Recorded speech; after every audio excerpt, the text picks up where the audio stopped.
sous une fine pluie que le directeur général de la Société nationale des eaux du Sénégal, SONES, chargé du patrimoine, accompagné du maire de la ville de Thiès, a visité les chantiers de KMS 3 basés à Thiès, dont le lancement des travaux a été fait par le président de la République Macky Sall en décembre 2017.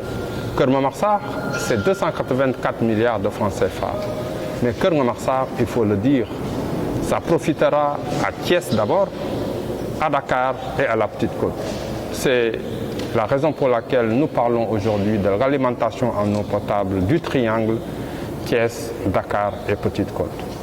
Donc Keur Momar Sarr va venir booster ou en tout cas renforcer à jamais l'alimentation en eau des populations de Dakar. La fin des travaux de Dakar. Oui. Juste avant de venir sur ça, la présentation qui a été faite ce matin nous a permis également de solliciter l'accompagnement de la mairie pour nous accompagner dans la phase finale du projet. La phase finale, c'est quoi? L'usine est presque terminée. Les 216 km de canalisation de transfert sont posés et la partie usine qui est à Keur Momar Sarr est très avancée. Mais cette eau, il faut qu'elle arrive dans les maisons.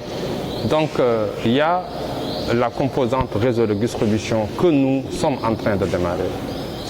Il y a un grand château d'eau de 2000 m3, c'est 2 millions de litres, qui sera construit dans la commune de Thiès Sud.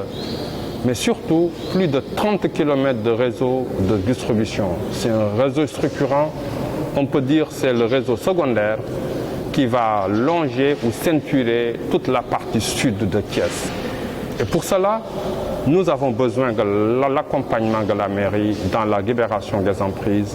Nous avons également besoin de la compréhension des acteurs économiques qui sont sur ce tracé-là, afin simplement de nous permettre de poser ou en tout cas de mener à bien les travaux qui profiteront exclusivement aux populations de Thiès. Pour le maire de la ville de Thiès, cette visite ne fait que renforcer l'espoir des populations thiessoises et particulièrement à celui des 22 quartiers de Thiès qui rencontrent le plus de difficultés.